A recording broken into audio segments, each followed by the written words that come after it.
Cool. Evan, could you introduce yourself? Yeah, my name's Evan Young. I'm class of 2019, so graduate tomorrow. Yay. I grew up in Boulder, Colorado. Great. And I'm Lauren Skula, class of 2017, and I'm from Worcester, Massachusetts. And did you attend the sit-in? I did. I didn't ever spend the night, but I attended a lot of the sit-in, yeah. And can you talk about kind of the timing of when you got to the library? Because it started as the sit-in, and then there's kind of that shift. Can you talk about how the night progressed for you and your perspective? Yeah.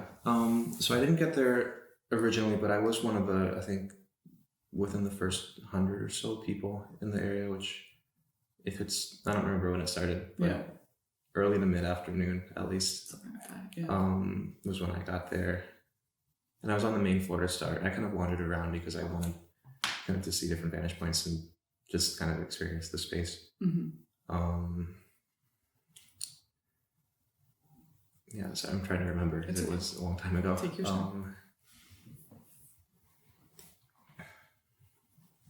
I think I walked in and people were sharing stories, or at least I think I walked in and out at some points because at first I was still attending class, and it took kind of the first half of the day to decide actually this seems more important than making it to one class. And so I went to my morning classes, but then I think I had a class in the afternoon that I didn't go to, either the first or second day. Gotcha. Yeah. Are there any conversations you had while you were attending that stick out in your mind, either with fellow students, faculty, staff members? I remember I was briefly on the men's crew team freshman fall. I joined late in the season. Yeah, because I didn't stay for very long. I was only in the team for about a month and a half. I joined late, so I missed the outdoor season in the fall, and then I quit over winter break just because I didn't want to rock the boat, figuratively. But at the time, both of our captains were men of color. And I remember that I bumped into one of them there, Suraj, who I also sang with in DQ, because I did DQ freshman year too, before I quit.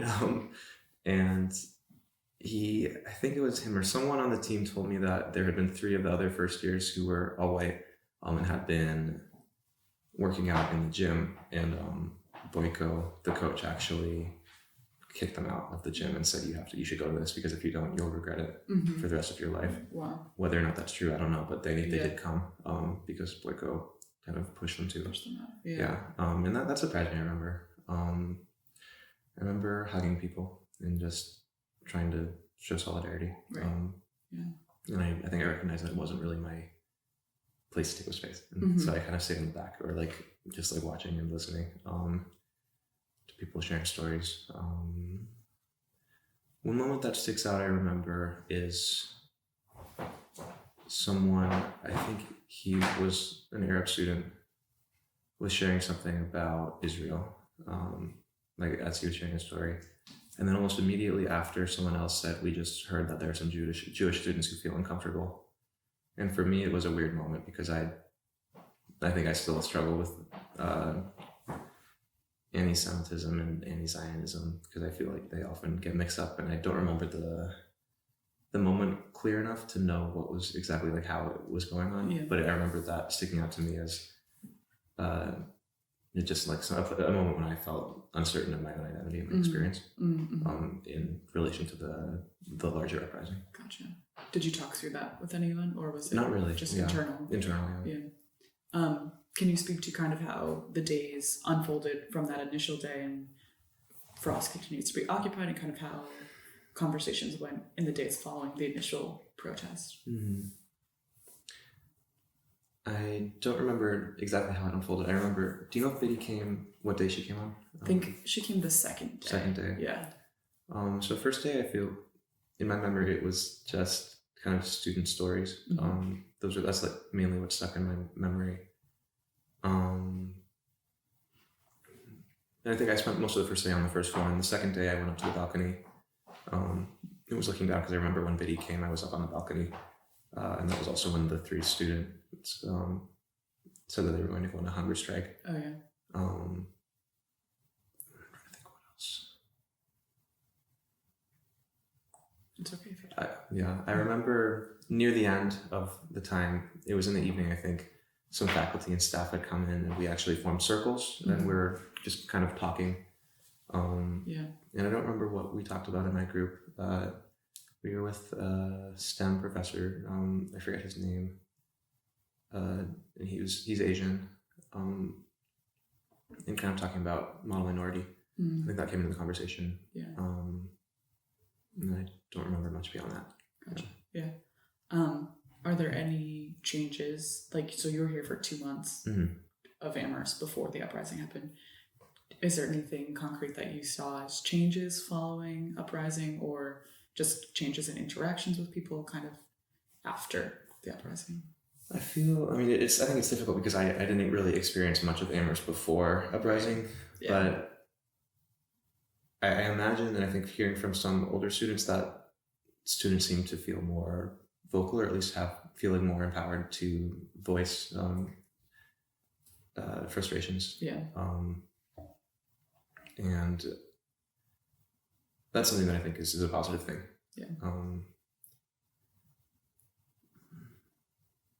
Obviously the Office of Diversity and Inclusion and the task force, the student task force, Norm, Professor Parham, those are the main things. I think greater funding for the resource centers. I spend a lot of my time in specifically the QRC and the MRC, and those were both involved, of course, in the uprising.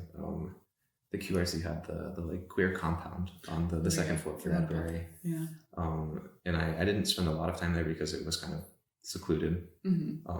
But I remembered that presence in the student library was impactful. Do you have any ideas, kind of, so you're the last class that will have attended, how this memory lives on and how the legacy of Amherst Uprising might look for future students?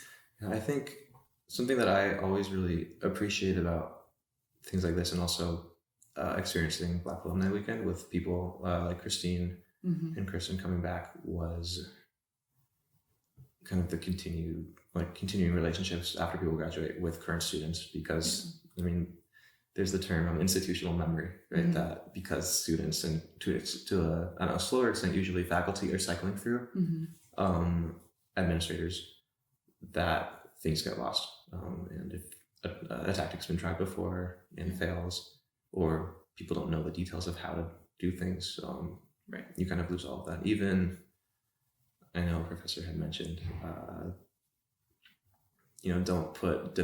don't make a list of demands, take out the bullet points and put in commas. I think you were there, maybe. I don't remember exactly. But the little details like that, where if you don't know that, they're just small places where you can get caught up. But having those details, I think, is really important, and that's where it's important. The game plan, and that's where it's important to talk to alums, I think, and to keep that contact. Awesome. Is there anything else you'd like to add? Can't think of anything right now. That's great. Awesome. Thank you. Thank you.